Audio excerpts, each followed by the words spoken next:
Hey guys, welcome back to another Minecraft video. So I'm playing in version 1.10.2 right now, and what I'm going to show you only works in 1.9 and later. The reason for this is that it requires slime blocks, so even though slime blocks are in version 1.8, the Mojang team basically changed how they processed slime blocks and the blocks connected to slime blocks, which means we have a duplication glitch in all versions after 1.9. So the way I found this was through a video by someone else, so I'm going to link him down in the description, so definitely check him out. Basically, he found this glitch, and I'll show you here. This will only duplicate one TNT. This was basically my first try at using what he built. So you will see here that one TNT drops, and then there's one TNT, and the TNT block there retracted back. So what happens is that you can't use dispensers for this glitch, so you actually have to place the TNT blocks. So what happens is this piston there pushes the slime blocks forward, and then the TNT here will duplicate, it will drop, but you will still keep the solid state and it will retract, and then you can reuse it over and over, hence the name Reusable TNT. The reason why none of these TNT work was because I didn't have a good way of powering this. So one of the key things is that you look here and you see this redstone there, and what's happening is that when this piston retracts, the current from this redstone will face the TNT there, and what happens is that it bud powers the TNT, which bud means block update detector, so if you place a block next to it, it will become primed. So in this case, to update it, in order for the glitch to work, you must use slime blocks. And one difficult thing that I'll show you later is that in order to power all this TNT, you need to bud it with this method, and there's not really a good way of like powering multiple in a row. After that, I realized, okay, I'm doing this fundamentally wrong. So what I did is, you can see here that I have a bunch of those redstone torches here with the redstone dust not facing this block to power the TNT. So I have a bunch of those, so I have one there, here, here, and then two down below, which are kind of hard to see. And so these two run into these quartz blocks there and power these two TNT, and then these three here power this TNT, and that TNT. And I'll show you this in action really quickly. So this time you see all 5 drops, but the difference between this and that is that obviously this one is much simpler to build, but the problem is that you can only do one TNT at a time. So part of the struggle with reusable TNT is trying to find a way that's tileable, or if it's not tileable, like this one isn't tileable very easily, because you see there's this piston down here and it just is a waste of space. So this version over there, I'll show you how to fix it so that it's a bit more tileable. But first I'm going to show you like this, using that same setup there, I found a way to make a TNT cannon out of it. By no means are you going to raid any bases with this. This is pretty bad. It only has 5 TNT in the propulsion. I have reusable compressions, and I have the TNT shot there, all of which is reusable. So all of them use their own little system of budding the TNT, and then you always have to use the slime block. And one other important thing I forgot to mention, I can't believe I forgot this, is that you do need a water source here. If there was no water source, it wouldn't work. The reason for this is, I mentioned this earlier, Mojang changed how they process TNT blocks that are connected to slime blocks. So the only way for this to work is if when the piston extends, you can break something. So if you can place melons here, because the melons would break, but the problem with that is that it's not really reusable because you have to place the melons down every time. So instead, for TNT, even it's still pretty convenient to do, but you just have to have water there. So that's something to be sensitive to. So now I'm going to show you this cannon in action. So I forget where I placed, yeah, here's the button. It's been a while since I built this one. So this one, I don't have a roof to the barrel, so it's going to shoot up in the air. So over there, that way. And then another thing to keep in mind is that once you bud the TNT, you have as much time as you want to extend this piston, it will only duplicate the TNT once this extends. So if you wanted to, you could butt it and then wait 40 ticks later. So instead of 4 ticks, you could have 40 ticks and then extend it, and that's when the TNT duplicates. But obviously in a small cannon, you want it to be fairly quick. So yeah.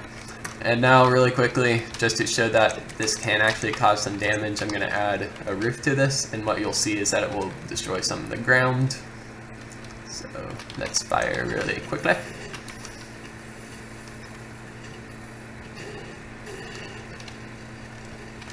Looks like I have to extend the barrel a little because of triangle stuff.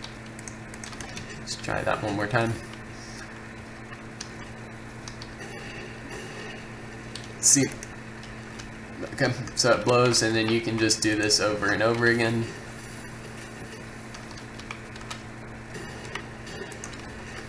So you see it blew up there.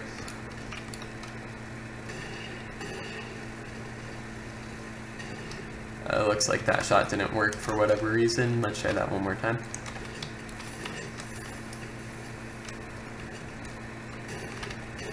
Again, I'm in single player, so there's going to be some error in the shooting, and I didn't mess with like realignments and all that stuff, so it's not a perfect cannon.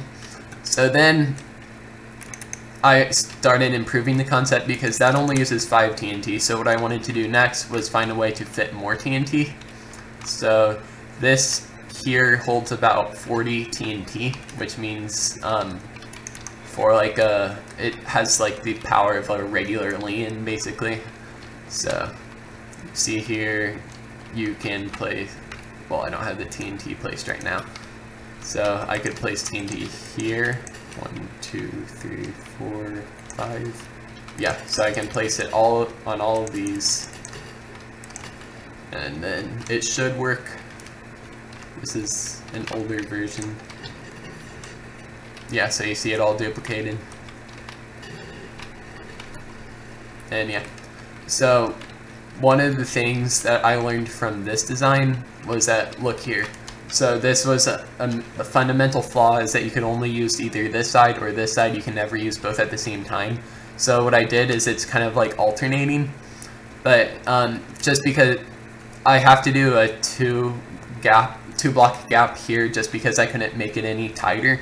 But the thing is that if I keep that too wide gap, if this side extended here, the TNT would extend outward there, and then because of like some dumb like 1.8 physics, water pushes TNT, so what would happen is that the TNT block would move over to the side and then blow up the cannon.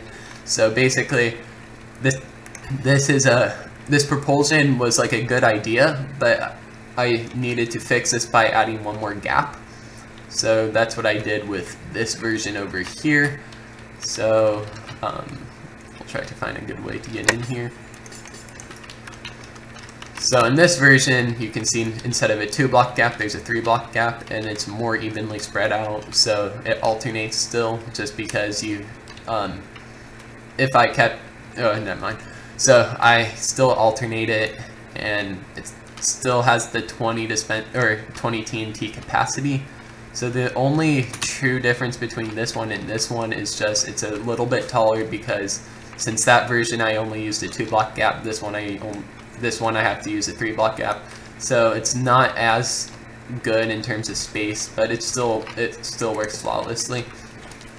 So this cannon I was trying to like recreate like a modified Leon basically. So this, I have 40 dispensers here, or 40 TNT there, 40 TNT there, so like that would be about a 40 stacker in theory. So I actually had a sand plate connected to this, but I ran into some issues with it, and I'll explain that in a minute. But first I'm going to fire this just to show you guys it working.